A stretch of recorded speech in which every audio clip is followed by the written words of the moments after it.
Hello and welcome everybody to the latest episode of N1 from the End Zone with your favorite host, King NPV. You know that's me, baby.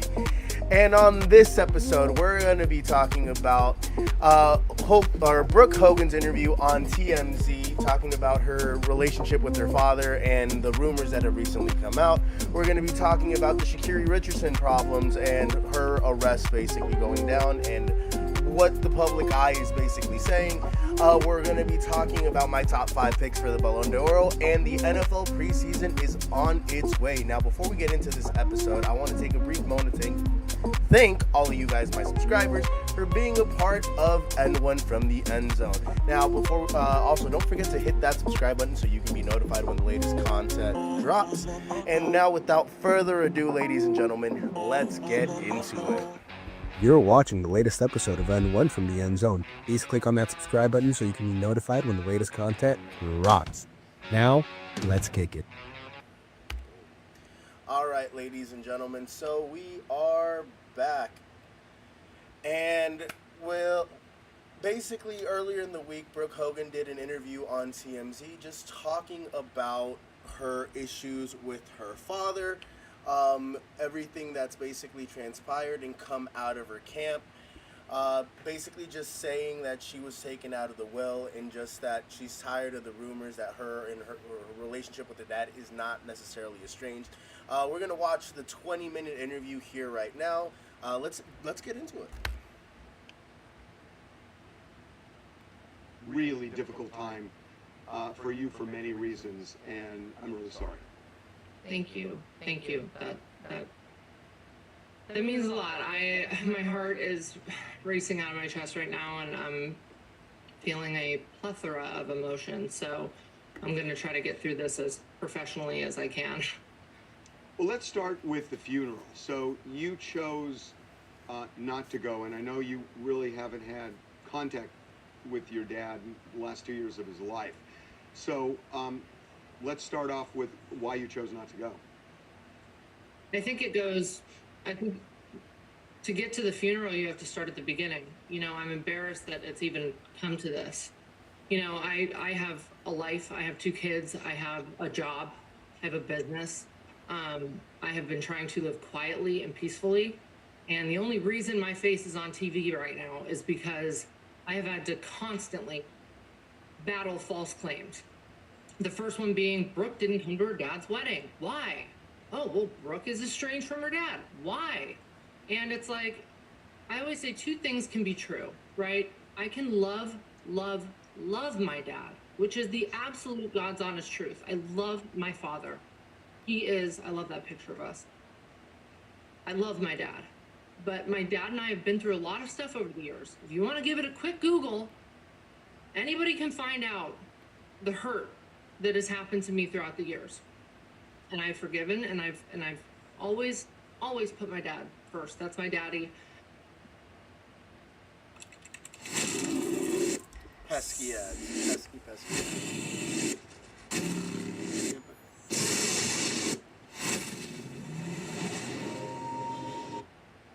People know, as a woman, a father-daughter bond is so strong, even more so than a mother-daughter bond, you know. Very and I love my strong. mom, but my dad and I were very close, very, very close. And I've been through a lot of things with him. Surgeries, lots and lots of surgeries, a lot more surgeries than what's happened in the last 2 years. We've been through a lot. I've forgiven a lot. I've been by his side through everything. Even if I haven't gotten the whole truth, even if I have been a little bit misled, I have still had his back. So I know this happened a while ago, but when the sex tape came out, and when you initially had supported him and apparently didn't necessarily know everything that was in it, particularly the references to boyfriends of yours using racial epithets. So really briefly, before they talk about the sex tape and the words that basically came out to describe Brooke's boyfriend at the time, I can understand Brooke's perspective of loving her dad and having that like bond, even though they might have not seen each other recently. But that could be also because of like the drama that might have been around Hulk at the time, to be completely honest. We all know it's very documented, Hulk's professional wrestling career and all the drama that basically ensued in it, right? Like his ego was he was the guy. His ego was very big. So I could see that also pertaining into his real life, because in order to be who Hulk was, he embraced that character. His real name is Terry Borea, but we all know him as Hulk. Everybody probably calls him Hulk more than they call him Terry, in my honest opinion. So that's why the Hulk Hogan character was so successful, because he was really Hulk. And the events that might have transpired on TV could have ultimately influenced how he lived his lifestyle in the later years, which is why it drove Brooke away in a way, but she still never lost that love and respect for her father. Let's continue watching this. How big a role did that play in this estrangement? Well, I still get nasty comments that I have to hide, regarding I'm sure Hulk's glad she's not dating a black guy now, I'm still getting it, and through that whole sex tape drama, everybody focused on Hulk said the N-word and this whole thing, and we're fighting for this amendment and, privacy and, big hero movement, but I never got a direct apology for that. That was extremely embarrassing for me. The money that he was pumping into my career, there's a lot more behind that, that a lot of people don't know, what is really confusing me right now, and I think the core of what we're here to talk about, is whoever is spinning this negative narrative about me, trying to get ahead or discredit me, or whatever they're trying to do. What I've been hearing it's so false, it's laughable. And it's making me mad, and it only tells me that their golden goose is gone. I relied on my father for nothing financially. I have my own job. My husband has a job. We do not have any money coming in from my father since I was 18 years old. And everybody else relied on him for a paycheck. And now that golden goose is gone. So I don't know if I'm their emotional, guilty punching bag, or if they are afraid of what I know, because I know a lot that I don't talk about. I know a lot. And, it's pathetic, and it's disgusting, to be honest. And I don't really know who's spinning these things, but, one of the things was Holt sent gifts that Brooke returned. Let me tell you something, brother. No pun intended. My dad was not one to put things in a box and tape it up and take it to UPS. My dad sent flowers. That was his thing. Nick and Tana sent us beautiful little baby gifts when our kids were born. They had our address. No gifts came here. No flowers came here. And you can't return flowers, okay? So that's number one. Number two, this begging for forgiveness. Me and my dad have had multiple conversations where he said sorry, and we never ever specifically, he never specifically said for what. I really actually had hoped that we could have actually delved a little deeper on that, like, sorry for what, Dad? Like because a lot of these things really hurt me, and I do want to talk about them. But in my heart, I didn't want to embarrass him further. I didn't want to make him suffer more. So I kind of just swallowed it and was like, you know what, that's my dad, whatever, just keep it moving. And I look back through my dad's text messages today, before this interview, I look back through our text messages, all kind. Always I love yous, always here's some funny pictures from the past, Dad, I love you. Me and my dad were always respectful to each other, always kind and loving to each other. Where the real cincher came in were phone calls that we had. And me not attending the wedding with Sky had nothing to do with Sky, and had nothing to do with me being worried about her being affiliated with Scientology. That is a fear. I don't know where she stands in that. That's a fear of mine, obviously, if she is involved. But that's not. I mean, she said she left, so I'm like, hey, Dad, if you believe her, like, that's cool. Like, she's super nice. Her kids are darling and sweet. I got along with her little girl Leighton. Like, she's just the sweetest little doll baby. You can't even imagine. Really good children, which I think is a reflection on her as a mother.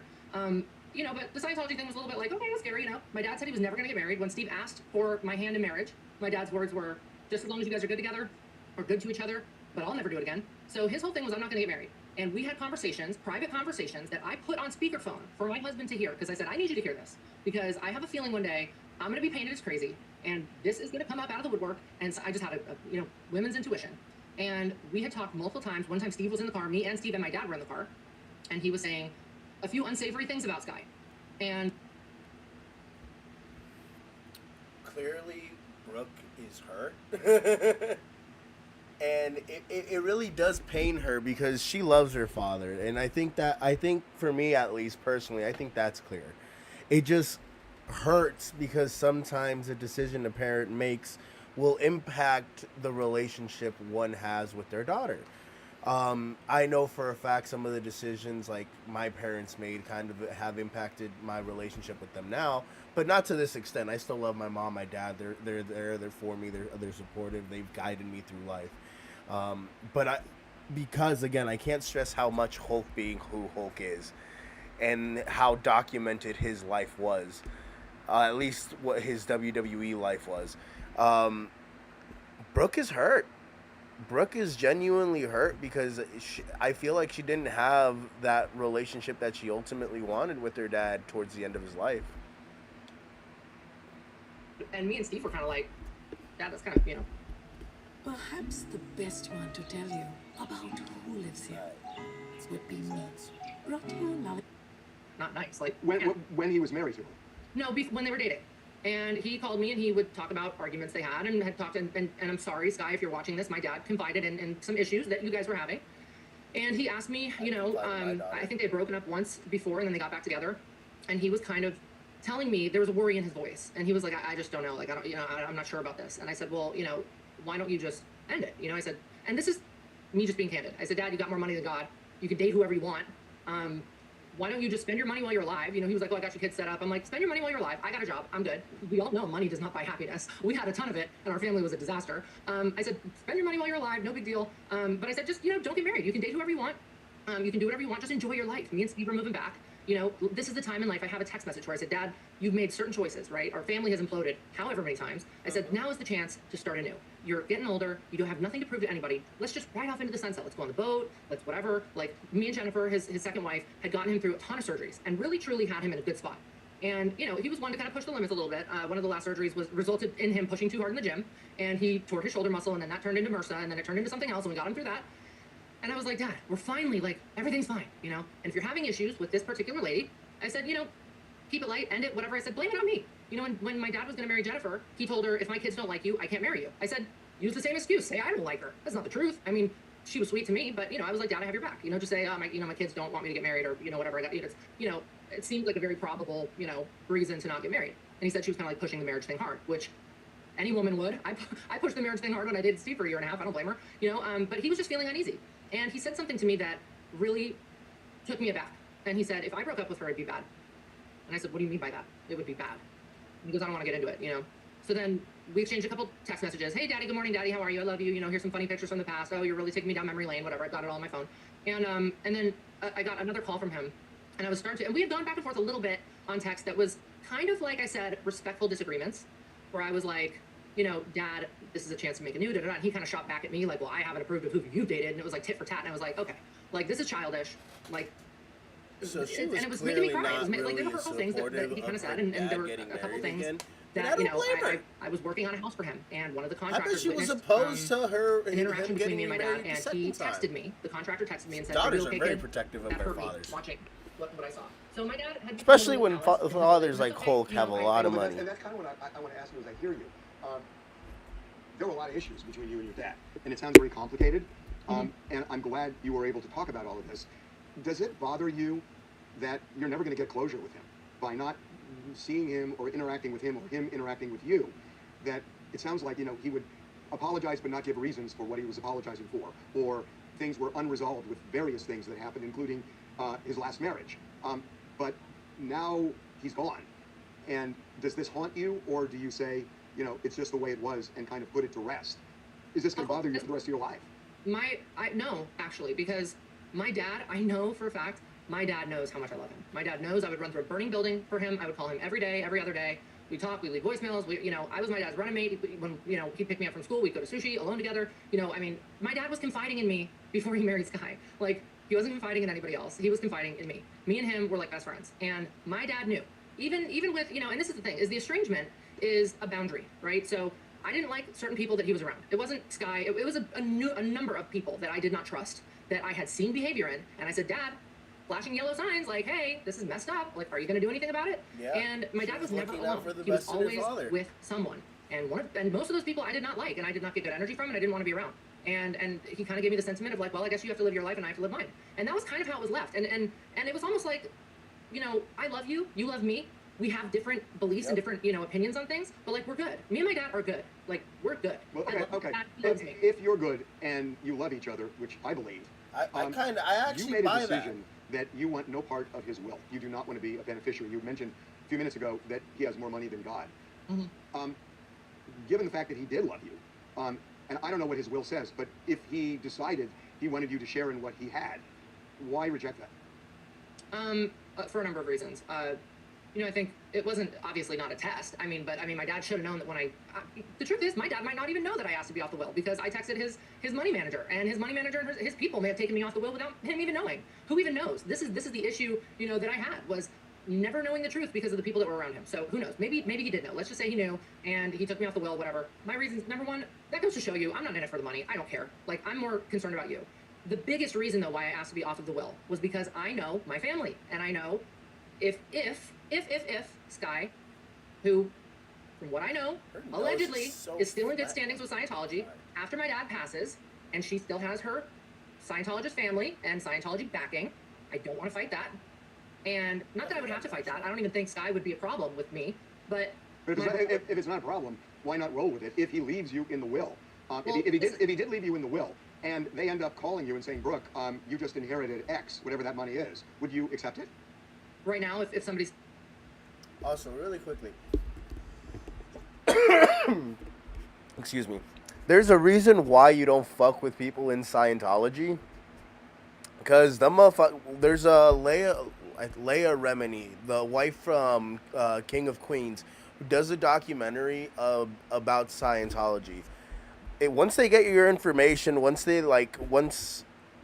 you've shown interest in them, they are relentless. And I don't blame Brooke for literally just saying, hey, keep your money. Like, I don't want anything. She literally just wants to be peaceful and happy.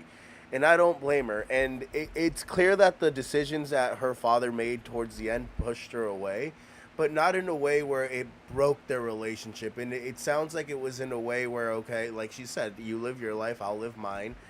But in order for her to preserve her safety and her family, she had to basically push her father away. From actually what I'm getting at here, it sounds like from the conversations that she had with her father, if he left Sky, it would have been really, really bad for Hulk or Hulk's family. So in order to like protect his family and protect, I guess Brooke, or in order for Brooke to stay protected, Brooke made the decision to ultimately like separate from her father, and that kind of made Hulk,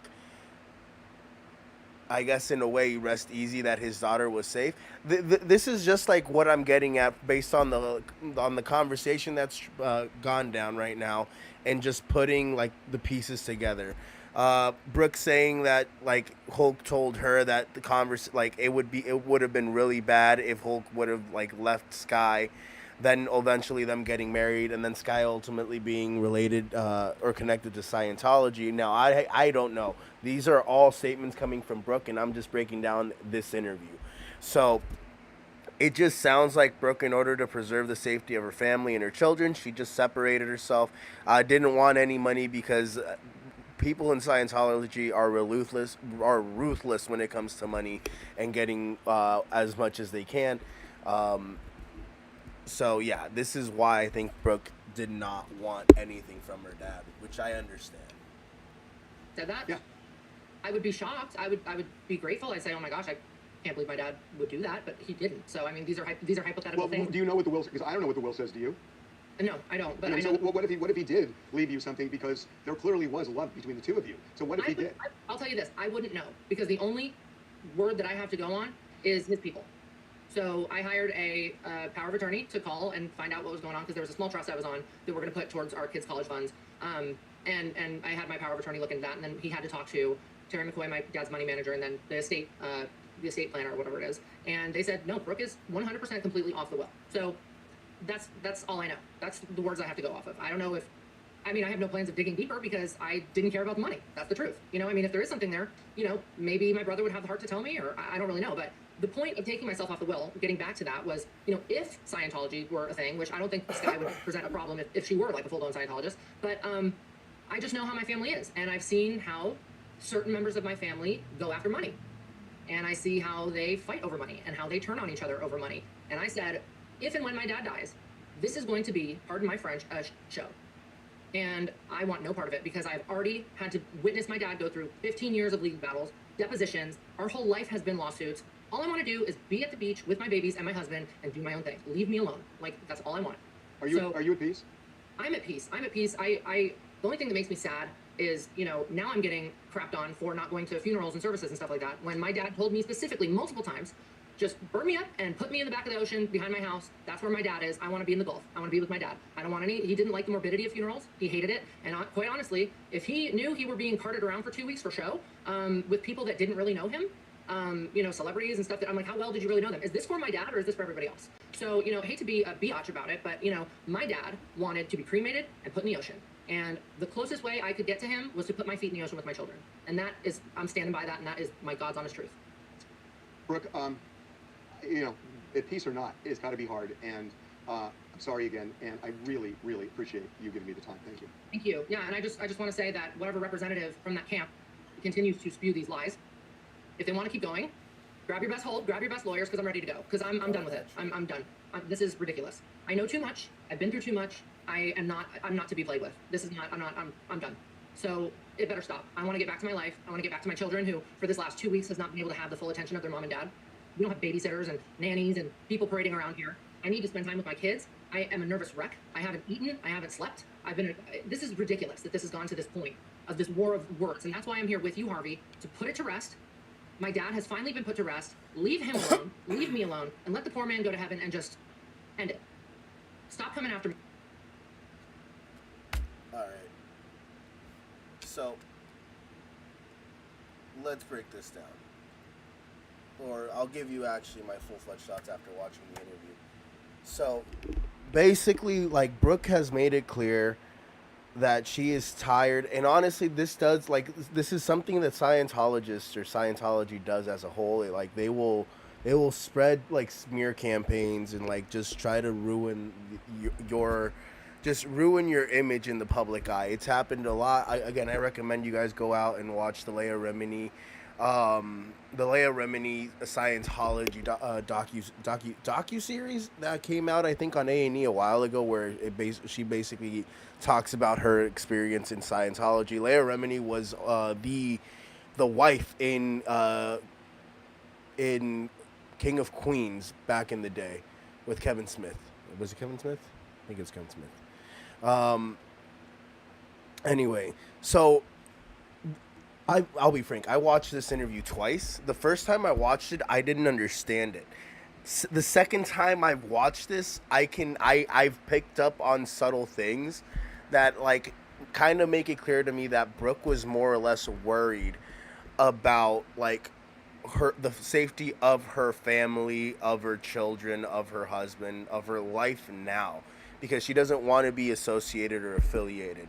It looks like Hulk got himself into some deep waters when he got into a relationship with Sky, and Hulk confided in his daughter, and Hulk ultimately couldn't get himself out of it. And that's why basically Brooke took the ultimate decision to like distance himself from his father to the point where she didn't feel either comfortable or safe going to like his funeral or saying goodbye to him in his later days. But I think it was clear that based on the information Hulk had communicated to his daughter, it might have hurt Hulk, but it was probably for the best to preserve the safety of her and her family. And her still asking not to be in the will or receiving any money and still being subjugated to these rumors is kind of crazy, in my honest opinion. I believe her when she says that she has a good relationship with her dad and she's at peace. I genuinely believe that. I have no doubt in my mind that she's at peace with her father. I just think it sucks that she couldn't necessarily say goodbye, and she, at the end of his life, after everything that they had been through, their relationship had become estranged. Take these lessons, people. Be careful with the people you affiliate with, and children always come first. You should always protect your children. We'll be right back after these messages. Guys, have you heard? Nelson, tell the people. Shady Mob Productions is an official affiliate of HBO Max. Click on the link in the description and sign up so you can watch hit series like Hard Knocks, Game of Thrones, and House of Dragons. Also, don't forget to hit the subscribe button so you can be notified when the latest content drops. You're watching the latest episode of N1 from the End Zone. Please click on that subscribe button so you can be notified when the latest content drops. Now, let's kick it. Guys, join me, Alex the Man Angelov, and check out A&A Radio, where we're going to be talking about the latest and greatest financial news, investments, banking, and personal finance. Check out the channel and don't forget to hit the subscribe button so you can be notified when the latest content drops. If you're in the San Francisco Bay Area and want the best cut of your life, go check out Headspins Barbershop, located in South San Francisco, the official barbershop of N1 from the End Zone.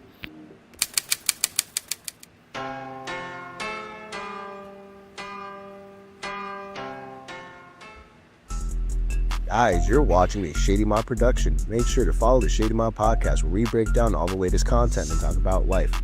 Please make sure to share, like, comment, and subscribe so you can be notified when the latest content drops.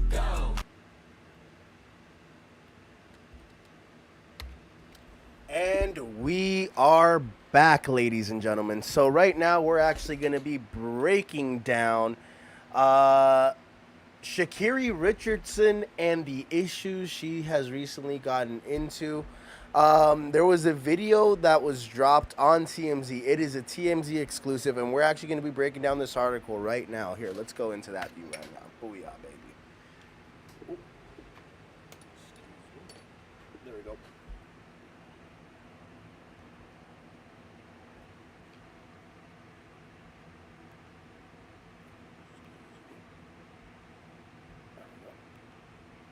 All right. So, TMZ dropped an article called Sha'Carri Richardson Pushed, Shoved Boyfriend at Airport. Surveillance video shows. Written by TMZ staff. Let's get into this. So, Sha'Carri Richardson forcefully shoved her boyfriend multiple times during a dispute. Oh, actually, hold on. Let's look at this. Let's look at the video right now. Wow, wow, wow, wow, wow. Ooh. Let's see. TMZ Sports. Oh, she grabbed a hold of him. That's Sha'Carri right there.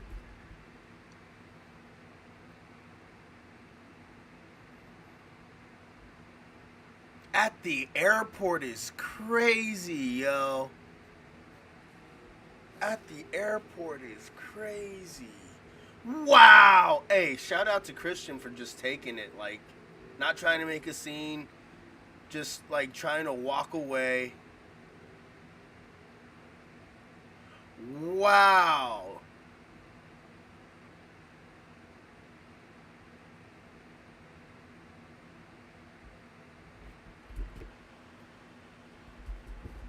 Wow.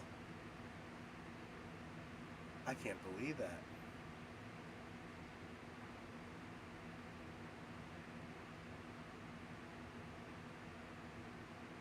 So he was getting on a flight and she was just dropping him off.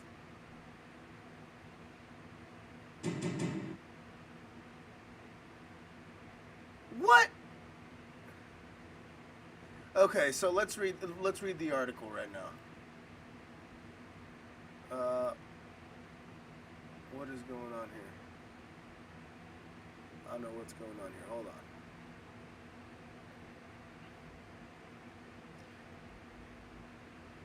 So, Sha'Carri Richardson forcefully shoved her boyfriend multiple times during a dispute at an airport last month before appearing to throw something at him. New video obtained by TMZ shows. Yes, it does. It really does. Oh, boy. The incident took place on July 27th at Seattle-Tacoma International Airport in King County, Washington. You can see in surveillance footage, we just got the Olympic gold medalist, appeared furious with their partner, Christian Coleman. Christian Coleman, ladies and gentlemen. In the clip, Richardson is spotted grabbing Coleman's backpack before getting in his face. Coleman seems to try to get away from her, but the track star continues to follow him before she eventually pushes him. We just saw the video. Coleman again appears to try to defuse the situation by turning away from her, but moments later, Richardson can be seen shoving him again. The couple's quarrel made its way to a nearby checkpoint where suddenly Richardson appeared to hurl an item at Coleman's head. The two talked for several minutes, and once Richardson left the area, a gaggle of cops showed up and questioned Coleman. Oh, poor guy. Port of Seattle police documents state once Richardson talked to officers, she told them the tiff started because Coleman had taken her electronic headphones. What?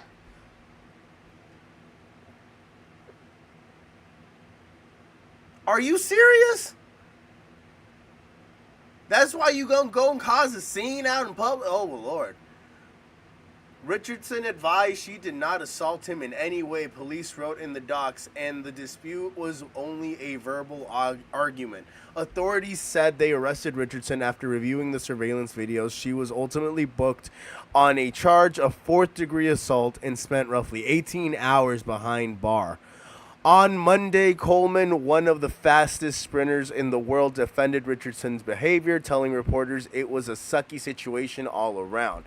She's a human being and a great person. She has a lot of things going on, a lot of emotions and forces going on inside of her that not only I can't understand, but nobody can. She's one of one, and I'm one of one too. Do I want to watch this? Not really, no. We'll watch the video where he gets assaulted. I don't feel like she should have been arrested, he said. People have emotions and stuff like that. And she has things she's got to work on for herself. So do I. So do you. Richardson has yet to publicly comment on the matter. Let's watch the secondary view. This is from an alternate angle. Thank you, TMZ. Oh, Jesus Christ.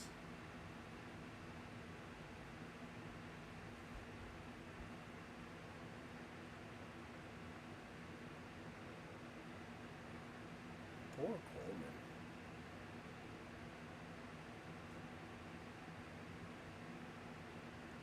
Yo, that shove, though. She can tackle a motherfucker.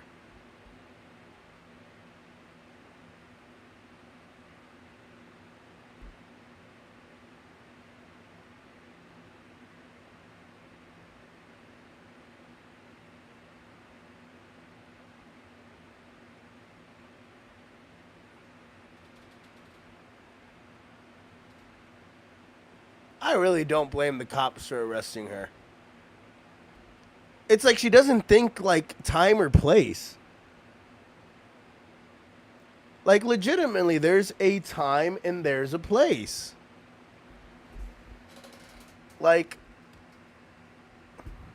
and he is going into TSA at this point. Like, what are you doing at that point, continuing to follow this man? Oh. Like, I just don't understand it. I don't understand it.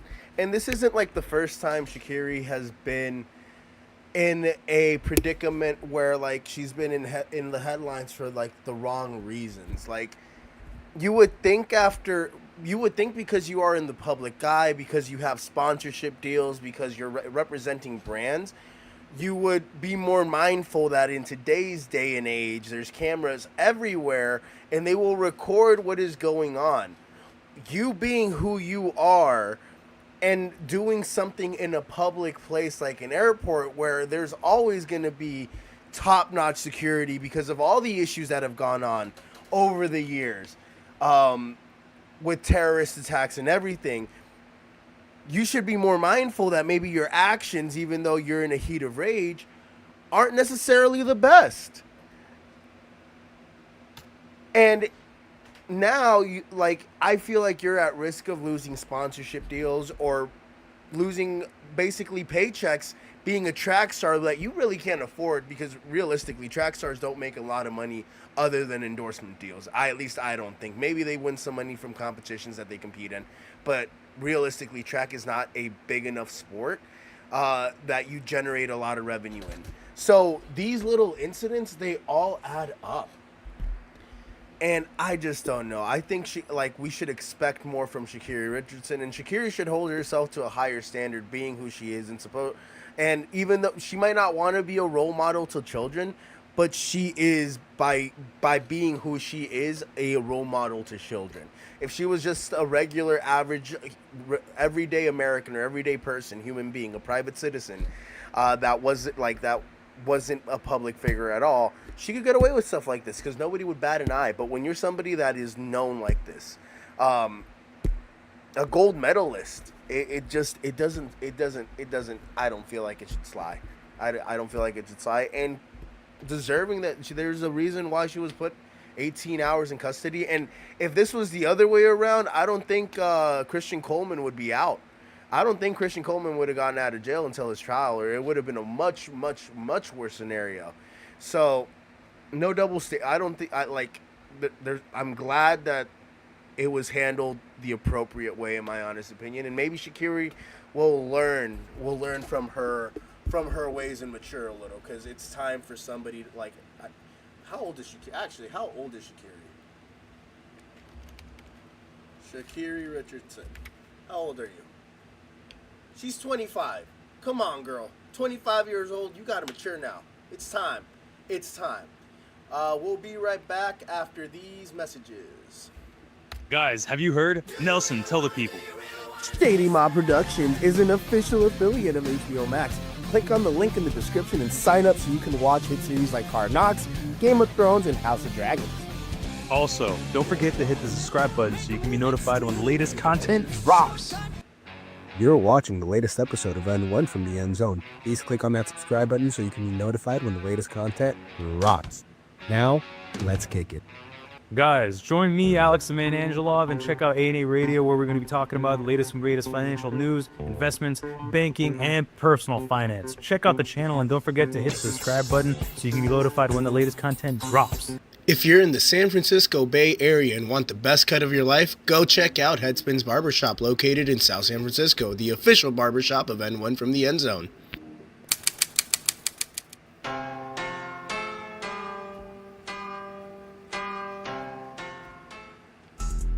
Guys, you're watching a Shady Mob production. Make sure to follow the Shady Mob podcast, where we break down all the latest content and talk about life.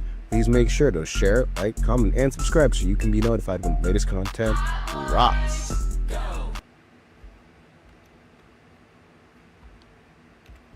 And we are back, ladies and gentlemen. Welcome back to N1 from the End Zone with your favorite host, King NPV. You know that's me, baby. So right now we're actually going to be talking about this gentleman right here, Benjamin Sesko, going to Manchester United. We're going to be breaking down this ESPN article, and I'm actually going to be giving you my thoughts on the Benjamin Sesko acquisition to Manchester United. Because I just think they might have overpaid and basically got themselves like another Garnacho, another Rasmus Højlund situation over at Manchester United. So let's break down this article written by not TMZ. We're going to be breaking it down by ESPN. So, Benjamin Sesko, Man United agreed deal for Red Bull Leipzig star. Manchester United have reached an agreement with RB Leipzig for striker Benjamin Sesko, sources told ESPN. The Slovenian international is set to move for a fee worth in the region of 85 million euros, which is about $98.8 million, including add-ons. A source told ESPN that Leipzig view the add-ons as achievable and that the deal includes a sell-on clause entitling them to a percentage of any future transfer fee. A friendly match will also be organized between the teams in the future. Sesko, 22, is set to fly to Manchester, England on Thursday evening before undergoing his medical. Sources have told ESPN that he could be unveiled at Old Trafford before the team's preseason friendly against Fiorentina on Saturday. United have seen off competition from Newcastle United for Sesko. Oh, basically they beat Newcastle United for the signing of Sesko, which is kind of ironic because Newcastle is in the Champions League, and Sesko opted to go to Manchester United, who are not in any European competitions. The only competitions they're going to be playing are going to be the domestic competitions like the FA Cup, the Carabao Cup, and then their weekly Premier League games, because they have no European competition whatsoever, like the Champions League, Europa League, or the Conference League. They staved off relegation, and they got lucky to continue. Like, I'll be real with you, I would have loved to see Manchester United get relegated as a gunner. I'm just saying. Sources told ESPN that although Newcastle made a series of bids for Sesko, he made it clear that his preference was a move to Old Trafford. He had been training away from the rest of the first team squad as negotiations over his future progressed. Sesko's looming move to Old Trafford is likely to have an impact on Eddie Howe's Newcastle and where their star striker Alexander Isak will play next year after they rejected Liverpool's first bid for the Sweden international. Sesko managed 21 goals in 45 appearances for Leipzig in all competitions last year and enjoyed a spell at RB Salzburg before moving to Germany in 2023. He will become United's third major signing of the summer following the arrivals of Matheus Cunha from the Wolves and Brian Mbeumo from Brentford. It takes their spending in transfer window to around 200 million mark. I think this is the second highest signing that Manchester United have actually ever done. By now, he's actually been unveiled in Manchester. And I think part of the reason why Sesko ultimately decided to come or to go to Manchester was just because of the fact that he did it to spite Arsenal. Because I remember before Arsenal landed on Victor Gyökeres, we were like, I'm pretty sure that reports came out that Sesko was Arsenal's first choice. And at that point, I came out with the video basically saying what makes Sesko the first choice if he hasn't scored as many goals and like he hasn't developed to the point where it looks like he'll be an elite striker in the Premier League, at least in my honest opinion. I felt like somebody like Gyökeres, who had managed to contribute about 70 goals for Benfica, was a much better option as a defining striker that Arsenal, like the missing piece that we needed. Sesko was not. Sesko was still a player that needed to develop, and honestly, I think Manchester United overbid and got taken to the house for Sesko. I don't know if Sesko is going to be able to get the development that he needs at Manchester United, and I think he did it because he's a football player. I'm assuming he has knowledge of the game and he knows that Manchester United and Arsenal have been rivals for the past 30 years, even though both teams have not had the greatest success. So I'm curious to see how Manchester United responds this year. With not having any European competitions and only focusing on one game a season. If it doesn't go well, they'll have another Rasmus Højlund situation, another Garnacho situation, another Rashford situation. Maybe Sesko is the solution for them, but based on how his career has gone as of late, and only really having I think the last couple of seasons where he's consistently been not great, not good, but a decent player for the teams, for Red Bull. It's the reason why I'm just not a big believer, and I think Manchester United honestly overbid on Sesko. And yeah, I don't think they're going to finish in the top 6. I think they'll finish top 10. I'd be surprised if they don't. And if they do, and if they finish anywhere near where they finished last season, they should be fired. Amarin should be fired. Amarin, fired. Not worth it. Not worth it whatsoever. For a club like Manchester United to continue to struggle the ways that they've struggled after spending the amount of money that they've spent makes no sense to me. We'll be right back after these messages. Guys, have you heard? Nelson, tell the people.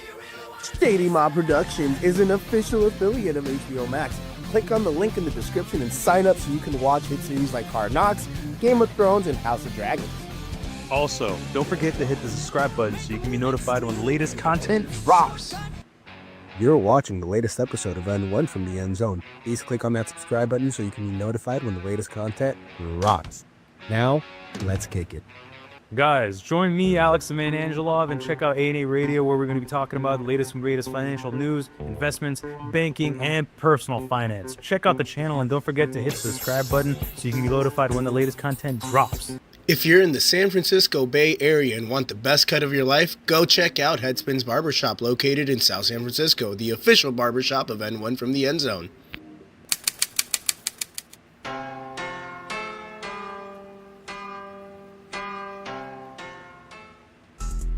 Guys, you're watching a Shady Mob production. Make sure to follow the Shady Mob podcast, where we break down all the latest content and talk about life. Please make sure to share, like, comment, and subscribe so you can be notified when the latest content drops.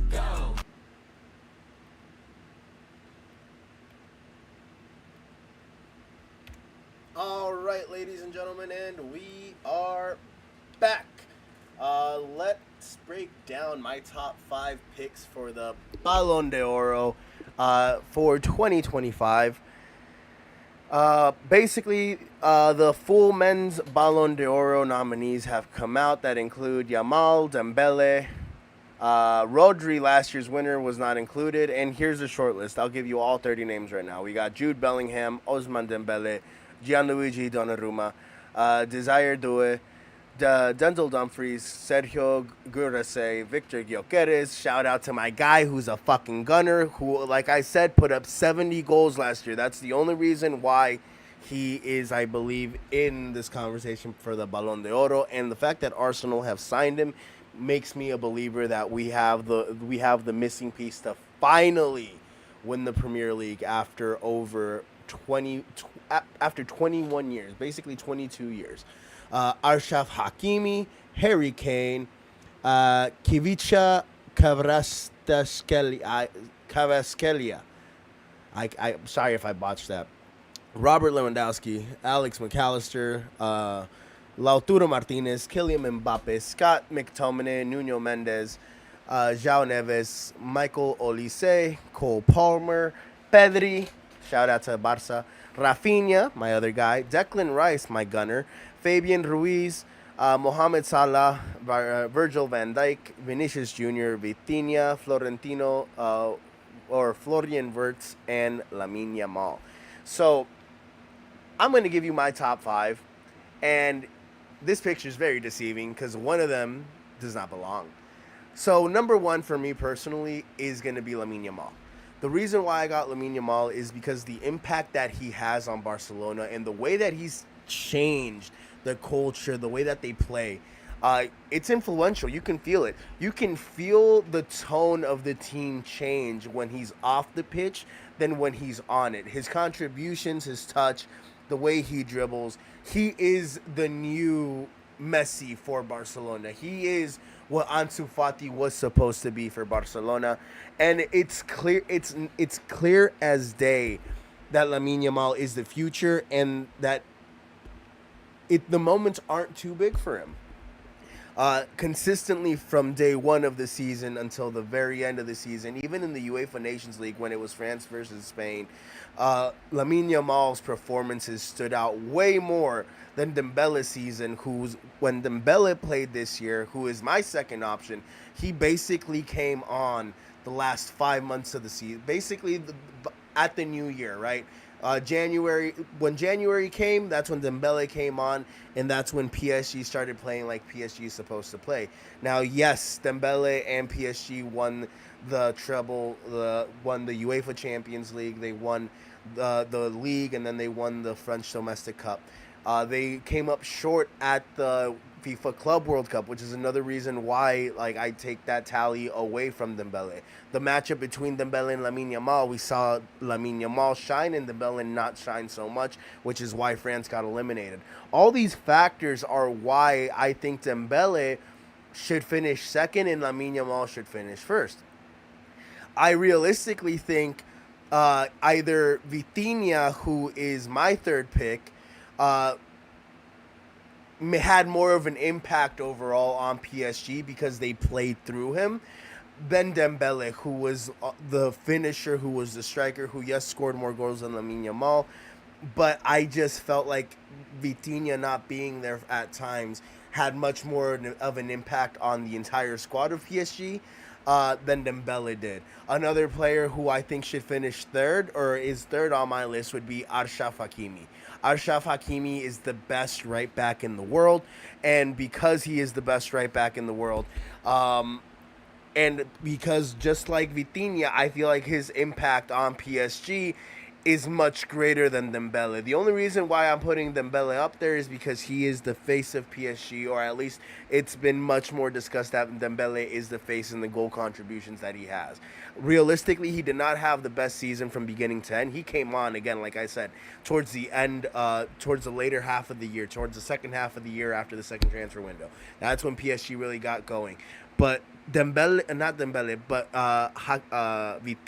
and Achraf Hakimi, both of their impacts were felt more tremendously on PSG's squad than I personally think Dembele. That's why I think Hakimi would be essentially fourth. Now, fifth, maybe it should go to Mbappe, but realistically, I'd give it to Rafinha because Rafinha had the best season of his career. His impact on the field was as much or a little bit, was equal to or a little bit lesser than Lamine Yamal, and he was also the captain and the leader of that Barca squad, or one of the captains and one of the leaders of the Barca squad, which is part of the reason why I would put Rafinha as the fifth contender for this year's Balón de Oro. I just feel like the impact, his leadership, the way the culture for Barcelona has turned around to where they're no longer, in my honest opinion, even though they still deal with financial issues, they're no longer considered a joke. They have a deep squad that is young. We have a core in Pedri, Yamal, Rafinha, Frankie de Jong, Kubarsi, Kunde, Balde. Like, the core for Barcelona is there. And with the guidance of Rafinha, with the guidance of Lamine Yamal, Pedri, I think this Barca team is destined to win amazing things. And that's why I honestly believe that Rafinha deserves to be fifth on my short list. This season, because Real Madrid didn't necessarily win anything, even though Mbappe had a lot of goal contributions, they were empty goal contributions because they didn't amount to any like crucial wins. So that's why Mbappe isn't in my top 5, even though he had a phenomenal season. Vinicius Jr., who a couple years ago finished, I think, second on the Balón de Oro. I think it was last year that he finished second with Rodri, finishing it ahead of him. Vinicius Jr. is nowhere.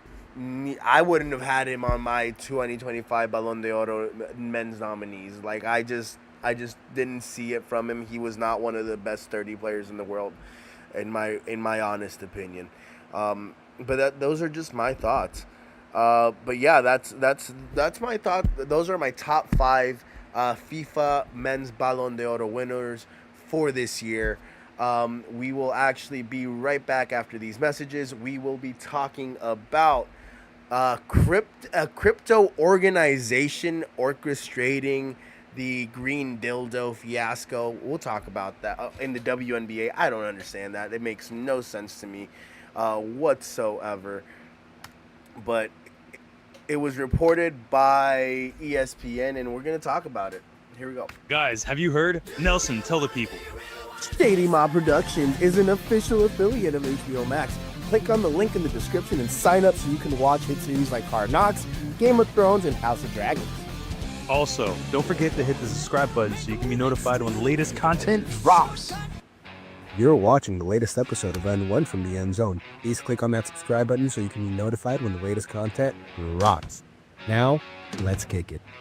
Guys, join me, Alex the Man Angelov, and check out A&A Radio, where we're going to be talking about the latest and greatest financial news, investments, banking, and personal finance. Check out the channel, and don't forget to hit the subscribe button so you can be notified when the latest content drops. If you're in the San Francisco Bay Area and want the best cut of your life, go check out Headspins Barbershop, located in South San Francisco, the official barbershop of N1 from the End Zone.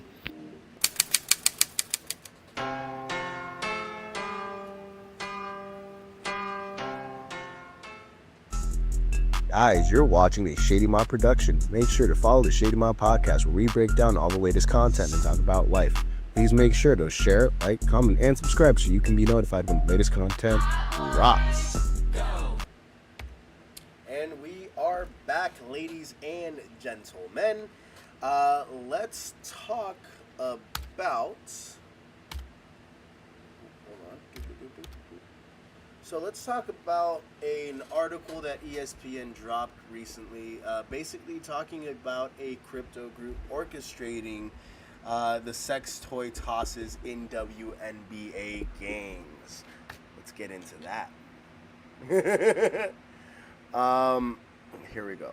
Crypto group says it orchestrated sex toy tosses in WNBA games. This article is written by Katie Barnes. Shout out to you, Miss Katie Barnes. A self-described cryptocurrency enthusiast told ESPN that he is part of a group that orchestrated recent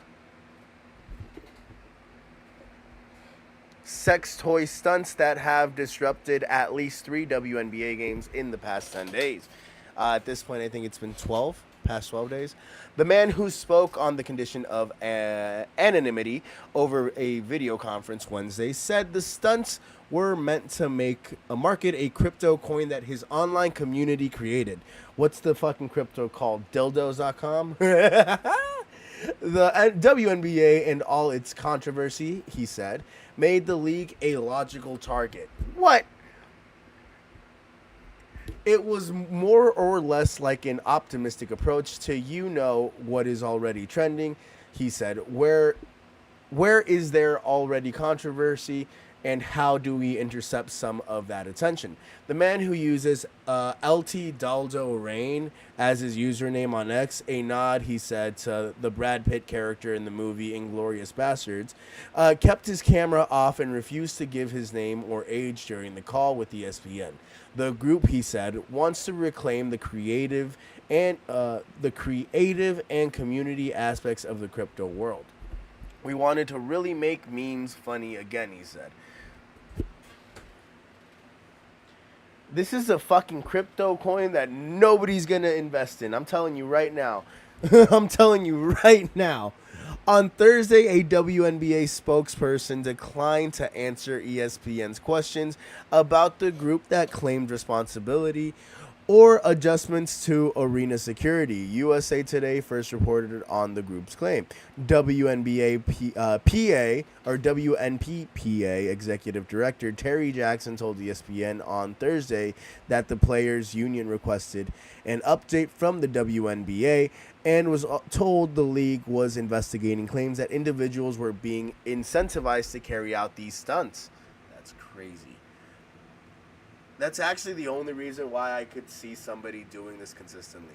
The man told ESPN that the coin started trading July 28th, the day before the first sex toy was thrown at a WNBA game. The coin's transaction record of Dex Screener, a website that tracks real-time prices of cryptocurrencies, confirms that timeline. What's the currency? Posts from the group's Telegram community, which includes over 1,000 users, were reviewed by ESPN. They reveal inside and prior knowledge of that first incident at the Atlanta Dream game against the Golden State Valkyries on July 29th. A link to a stream of the game was shared in the chat ahead of tip-off, and the community members celebrated their upcoming stunt and posted numerous derogatory comments about the WNBA. "We will soon buy the league," a poster wrote under a timestamp of 7:13 p.m. Then timestamped at 7:30 p.m., Daldo shared a green sex toy meme with the caption, "Dildo Warrior practicing his throw." Oh my God. Hours later, the game was postponed in the fourth quarter after a green sex toy was thrown onto the court. This is legit. I fucking can't believe it. I thought this motherfucker just called ESPN. But ESPN did their due diligence. And they actually dove in. And these fuckers actually... Oh, God. Since then, 2 people have been arrested in connection with the sex toy stunts in 2 cities. Delbert Carver, 23, of Marietta, Georgia, was arrested August 1st for allegedly throwing a green sex toy onto the court at the end of the Dream's home game against the Phoenix Mercury. According to police recorders, Carver was detained after trying to flee and confessed to throwing the first sex toy on July 29th as well. He faces counts of disorderly conduct, public indecency, indecent exposure, and criminal trespass, according to law enforcement records. However, the man ESPN spoke to said Carver was not affiliated with the group and was not the thrower of the sex toy on July 29th. He declined to say who threw the object. Carver did not respond to multiple requests for comment from ESPN. On August 1st, a green sex toy was thrown onto the court during a Sky Valkyries game in Chicago. Indiana Fever star Sophie Cunningham addressed the trend that night. "Stop throwing dildos on the court," Cunningham posted on X. "You're going to hurt one of us." Jesus Christ. Oh, Lord. According to the man ESPN spoke to, the group planted the other incidents Tuesday night in 4 different arenas. An 18-year-old Caden Lopez was arrested at Phoenix Arena in Phoenix, or at PHX Arena in Phoenix, during the Mercury Connecticut Sun game. Court records say Lopez removed a green sex toy from his sweatshirt pocket, threw it and hit 2 spectators, including 1 minor. Jesus Christ, people. After the toss, he attempted to leave the building. An arena volunteer witnessed the incident, followed Lopez, and tackled him. The man ESPN spoke to provided Lopez's name before it was made public and said Lopez was part of the coordinated stunt. Lopez is charged with misdemeanor disorderly conduct and misdemeanor assault. A felony charge of public display of obscene material was dropped. Lopez was celebrated as a hero and legend in the group's Telegram chat.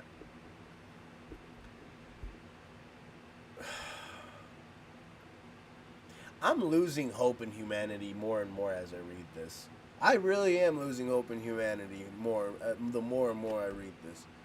How does this help you build your fucking cryptocurrency up? It's not like the dildos had go fucking buy Dex dildo coin right now, did it? I didn't see nothing on them. Oh, Lord. Oh, Jesus Christ. A WNBA spokesperson declined to answer ESPN's question about the arrest. Also on Tuesday, video footage posted on X showed a green sex toy that was tossed from the stands at Barclays Center during the New York Liberty's game against the Dallas Wings, but it failed to make it onto the court. A sex toy was thrown onto the court in Los Angeles during the Sparks Fever game Tuesday and appeared to hit Cunningham. I saw that video. It did. Go check out the video that I dropped talking about that incident. Oh, Lord. We are working with arena personnel to identify the individual responsible and ensure appropriate action is taken, the Sparks said in his statement. Additionally, the man said a sex toy was supposed to be thrown in Seattle at the Storm's game against Minnesota Lynx, but the thrower didn't attempt it. The WNBA issued a statement Saturday after Carver was arrested. The safety and well-being of everyone in our arenas is a top priority for our league. Objects of any kind thrown onto the court or in the seating area can pose a safety risk for players, game officials, and fans, the league said in line with the WNBA arena security standards. Any fan who intentionally throws an object onto the court will be immediately ejected and face a minimum 1-year ban in addition to being subject to arrest and prosecution by local authorities. Jesus Christ, this article is long. On Thursday, Lynx coach Cheryl Reeve addressed the issue with reporters after practice. This has been going on for centuries, the sexualization of women, which I talked about literally in my last video. This is the latest version of that. And it's not funny, she said. These people that are doing this should be held accountable. They're the problem, and we need to take action. On Thursday night, another sex toy was thrown onto the court during the Dream Sky game. It is not known if the incident was connected to the previous ones. According to a value tracker on Forbes, the price of the coin, which represents a bold movement in internet culture, giving holders voice in a fun, fearless, and fast-growing community, has spiked by approximately 300% in the past week.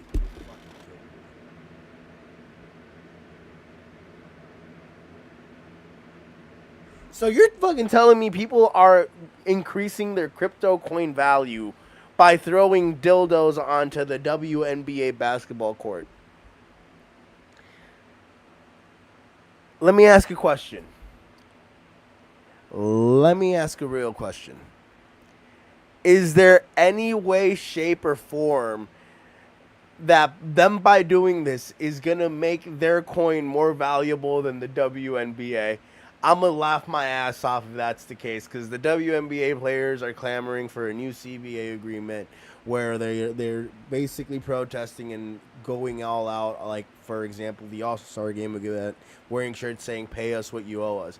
But if this crypto coin, by the time that CBA gets negotiated and agreed to, is worth more than the entire WNBA, I'm going to laugh my ass off. According to Google Trends, there has been a 3,700% increase in U.S. search interest on green dildo since July 29th. Oh, God.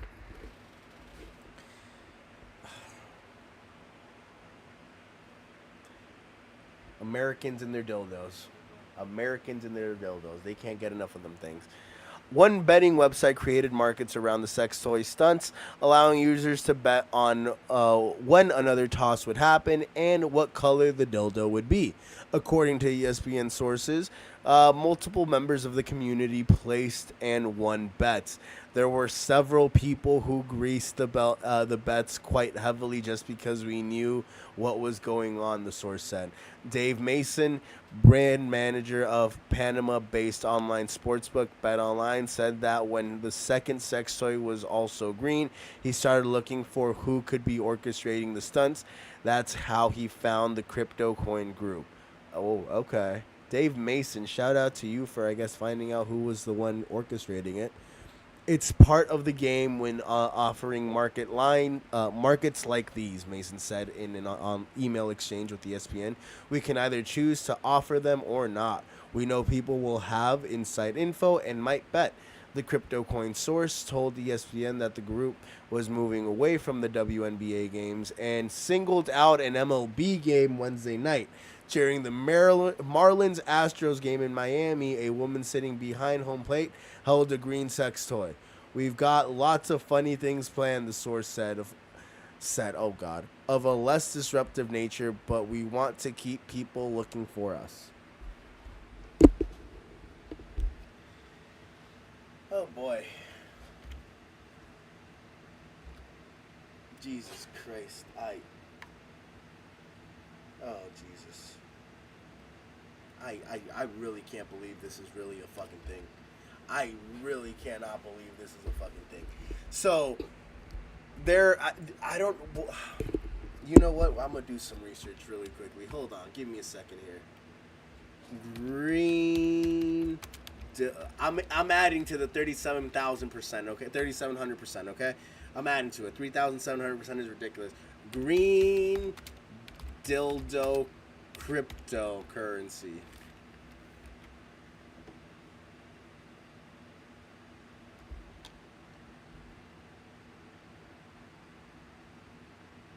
It's called dildo. There's no way. I'm fucking dying. I'm dying. Wow. Dildo. Guys, go get your dildo coin. Jesus Christ. I am fucking surprised. Dildo coin. It's dildo coin. In what fucking world? Oh, Lord. Okay. Everything makes sense now. So, Dildo Coin has taken it upon themselves to go out to WNBA arenas and throw their dildos onto the court. Now they're going to MLB games, showing up with green dildos.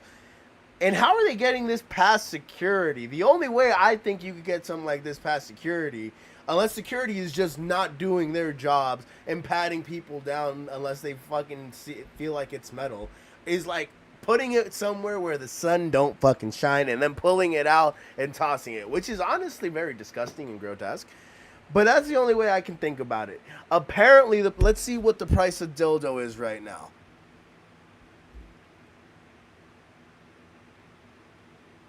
Price of dildo today, and it really is a green dildo. Hold up. I'm going to show you right now. And this is on Forbes, guys. I'm not exaggerating. Forbes is reporting this shit. Forbes is reporting this shit. Green dildo coin. Dildo currency. Worth less than a penny. Website greendildocoin.com. It is a real thing, people, and Forbes is legitimately tracking it. And now we know, and they are the ones apparently that are responsible for the WNBA. Green motherfucking dildo coin. Wow. Okay. Maybe don't throw them on the courts.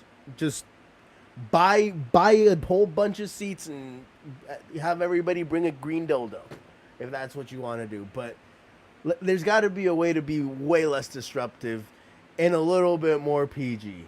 A little bit more PG. Like, I'm dying over here. These are literally people like a year or two younger than me, or my age. I'm 26. These people could be 25, 24, 23 doing this dumb shit, and I don't blame them. Actually, I don't even know how to feel anymore. I'm just astonished. I'm shocked. I'm just genuinely in shock. I can't believe this is a real fucking thing. Oh, Jesus. The shock of green dildo coin. Go buy your green dildo coin. If you guys want to sponsor this shit, I'll take some money too. Oh, fuck it. Oh, wow. Wow. Okay. Guys, we'll be right back after these messages. Guys, have you heard? Nelson, tell the people. Shady Mob Productions is an official affiliate of HBO Max. Click on the link in the description and sign up so you can watch hit series like Hard Knocks, Game of Thrones, and House of Dragons. Also, don't forget to hit the subscribe button so you can be notified when the latest content drops. You're watching the latest episode of N1 from the End Zone. Please click on that subscribe button so you can be notified when the latest content drops. Now, let's kick it. Guys, join me, Alex the Man Angelov, and check out A&A Radio, where we're going to be talking about the latest and greatest financial news, investments, banking, and personal finance. Check out the channel and don't forget to hit the subscribe button so you can be notified when the latest content drops. If you're in the San Francisco Bay Area and want the best cut of your life, go check out Headspins Barbershop, located in South San Francisco, the official barbershop of N1 from the End Zone.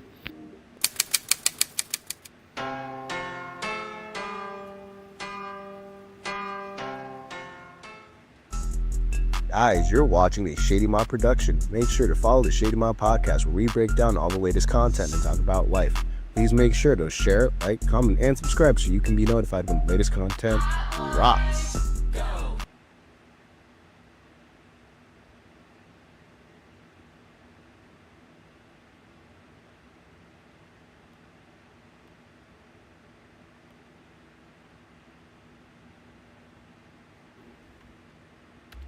Alright guys, so let's talk about Shedeur Sanders and essentially what they are, or basically let's just talk about his debut, because he actually had a pretty decent debut, and we're going to watch his highlights right now. What was Shedeur's numbers? If you put that? Oh, 14 for 23, 138 yards, 2 touchdowns. Not a bad debut. There were a lot of reports coming out basically saying that Shedeur was being set up for failure, which in my honest opinion I never believed, mainly because of the fact that when you are a 5th round quarterback, you're not necessarily set up to come in there and be the starting number 1 guy. When you are the number 1 quarterback, you are basically there to be brought into worst case scenario, be the quarterback of the team if things go awry, right?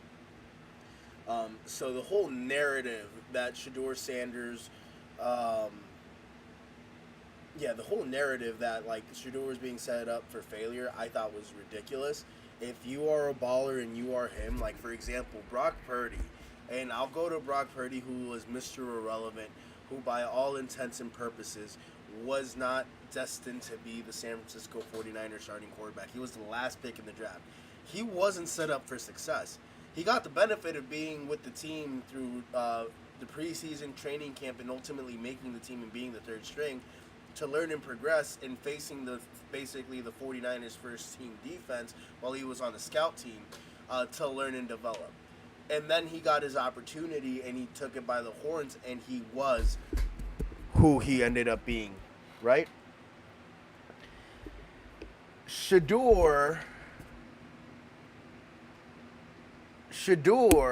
being a 5th round pick, and because of the injuries that have occurred to Kenny Pickett, because of the injuries that have occurred to Dylan Gabriel, because of the fact that even though he's been with the 3s and 4s, like the training camp for the Browns, they've been keeping track of who's had the most pass completions and attempts and touchdowns during training camp, right?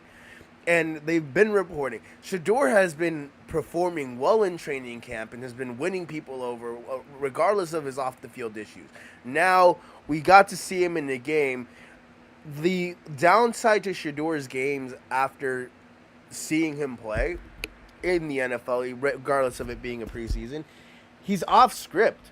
He doesn't execute the play that Kevin Stefanski wants you to execute. And that's fine. That's fine when you're new, when you're young, when you got the legs, when you can't read an NFL defense properly. But at some point, you're gonna have to be able to read you're gonna have to execute what the coach tells you to execute, and read what you're supposed to read and hit the play when you're supposed to hit it the right way, right? And at this point in his career, Shador's still learning and developing that.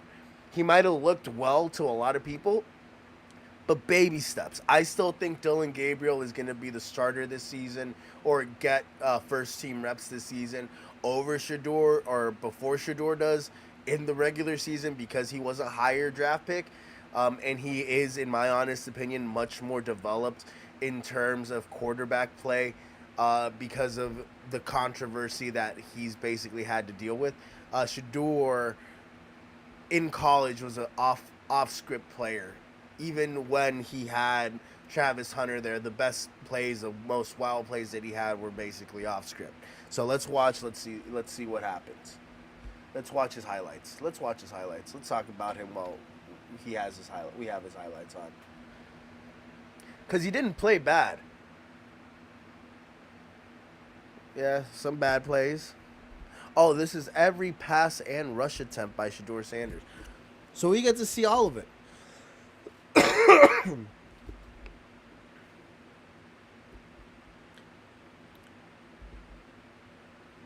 Okay.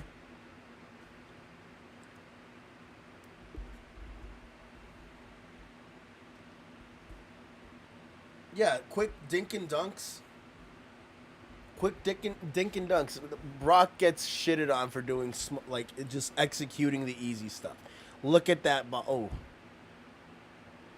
He didn't have anybody there, but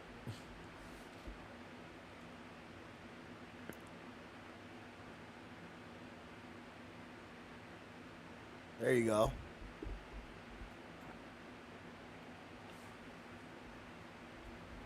Again, he's going out there.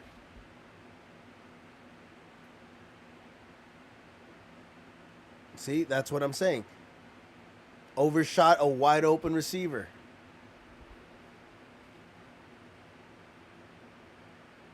He's still learning and developing. He's not going to be a bust. He's definitely, I think he's going to make the roster. I think he'll be third on the depth chart. I think they're going to cut ultimately Snoop Huntley. They're going to trade Kenny Pickett. Joe Flacco's going to be the starter. I think Joe Flacco is unquestionably going to be the starter this year for the Browns. And then Dylan Gabriel's also going to be there. Unless Dylan Gabriel's injury is just worse than we all thought it was going to be, and they sit him down for the year and put him on injured reserve. I just don't see Shador Sanders actually getting a real opportunity to start until it's much later on in the season. And by that point, he'll be developed. I think he'll have the skill set and the ability that's required for Shador to actually be able to execute and read the offense properly. Because Kevin Stefanski is a great offensive mind. He's made chicken soup out of chicken. Like he's been able to cook. Ooh, look at that touchdown. But it's a matter of allowing Shador to develop, allowing Shador to progress, and not babying him and not treating him like a Nepo baby, because he is a Nepo baby, right? Like, it's yes, Shador might have been underdrafted, like not drafted where he was supposed to be drafted. However, that doesn't necessarily mean he doesn't have to go in there and execute and show everybody what he's made of, and that he can go out there and play football. And I think Shador's going to be fine. I still think Shiloh Sanders is going to be a much better NFL player than Shador was. Than Shador's going to be, just because of the fact that Dion played cornerback safety, position that Shiloh plays, and Shiloh has that knowledge, that experience that he can probably lean on to help him develop and get to that next stage and that next level. Those are just my thoughts. Shador didn't have a bad game. He got to go out there with the ones and execute, and he did his job. He did his job, but we need to stop with the whole babying Shador and saying that he's being set up for failure, because that's not the case.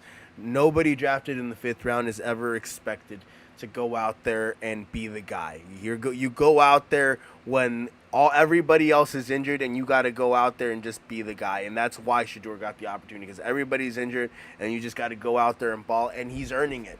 He's, in my honest opinion, he's earning himself the 3rd string spot, because that's what he's competing for right now. He's competing for that 3rd string spot. That is my thoughts on Shador's debut. And yeah, I don't know if he'll be a superstar. I never thought he was a 1st round pick. I thought at best he was a 3rd, maybe 4th round pick. Highest 2nd round. But I never personally thought he was a 1st round pick. He played at Jackson State, didn't necessarily stand out. He got the opportunity to go to Colorado because of his father getting the job opportunity there and bringing Shador, bringing Travis Hunter. We all knew about Travis Hunter. We knew about Shador because he was Deion's son. And I always felt like Shador benefited the most out of having Travis Hunter by his side in college. That is my honest take and my honest opinion on that. And when I heard they wanted him to go in the 1st round, I thought like he just got overinflated a bit, and I always thought he was a 3rd or 4th round pick. He ultimately fell to the 5th round, which wasn't a bad round to fall to. You still got drafted. But it was a humbling experience, and I hope he can mitigate those off the field issues, because it's not all on him. It really isn't all on him. Well, it kind of is. When you're that old, or when you are who you are, you need to expect eyes to always be on you, right? Ooh, give me a second here. So, yeah, Shador needs to, even though you're a 5th round quarterback, Shador, you need to be better, bud. You need to be better. Now, let's talk about some other notable preseason headlines that have actually caught my eye and caught my attention.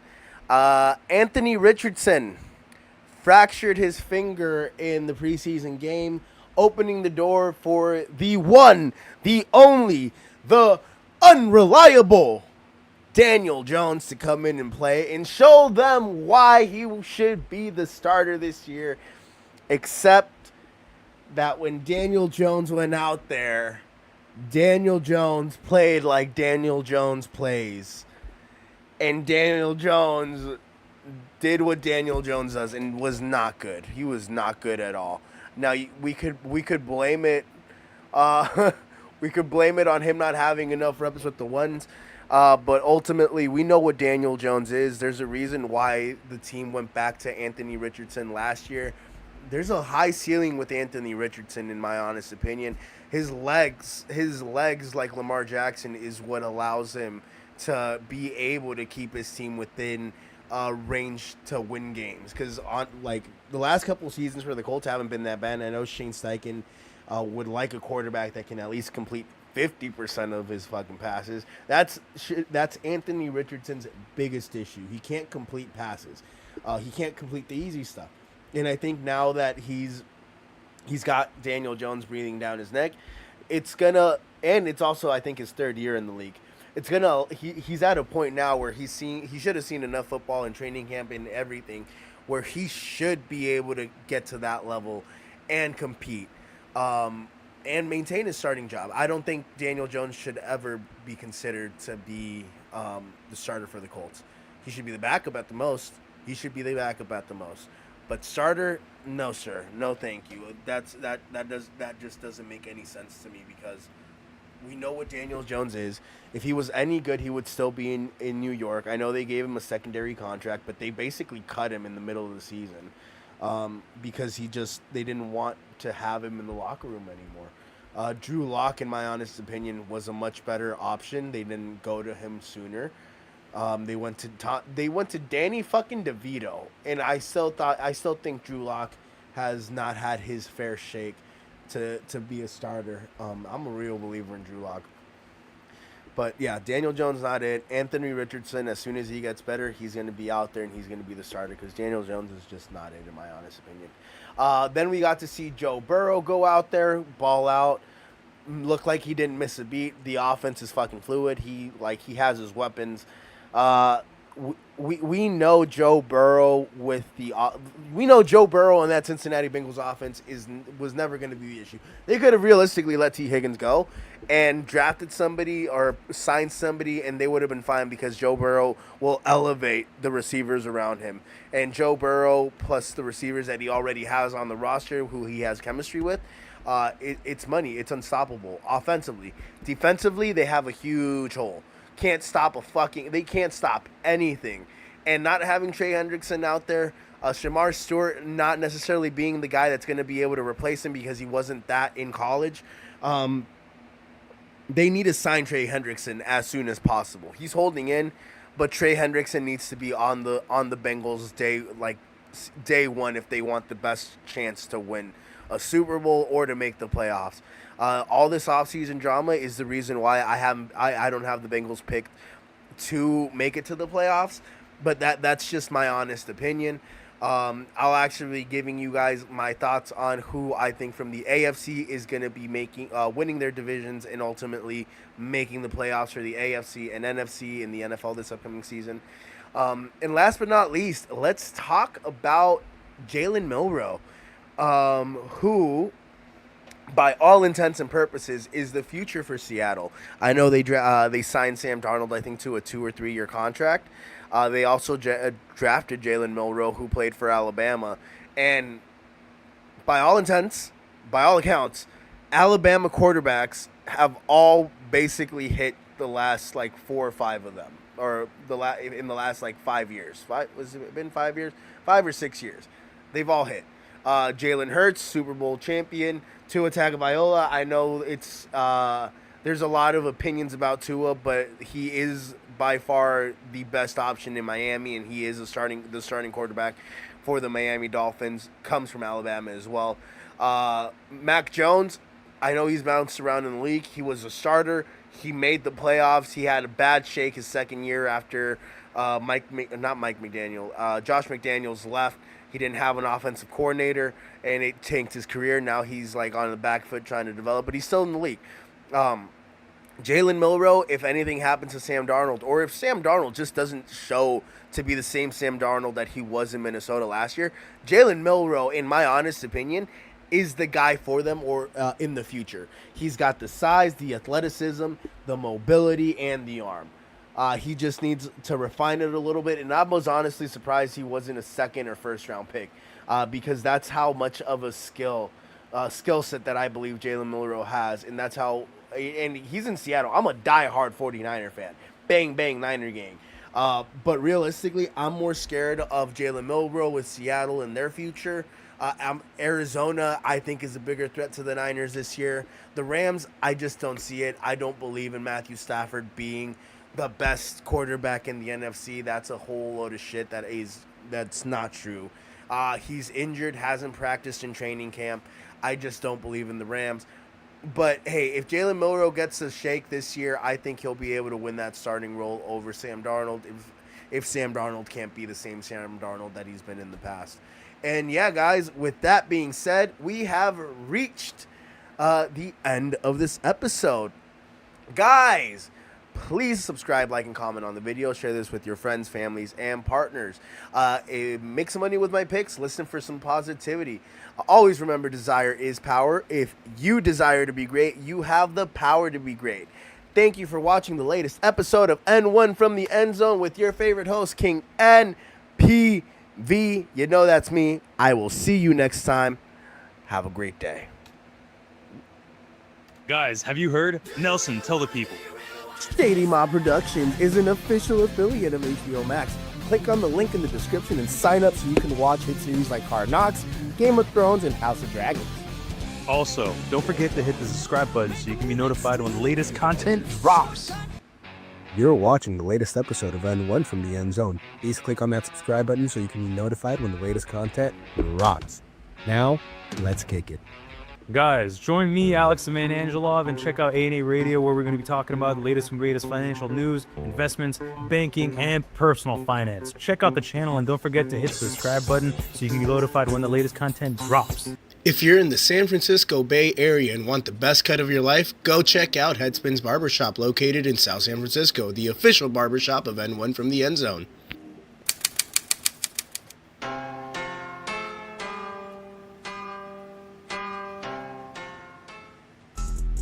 Guys, you're watching a Shady Mob production. Make sure to follow the Shady Mob podcast, where we break down all the latest content and talk about life.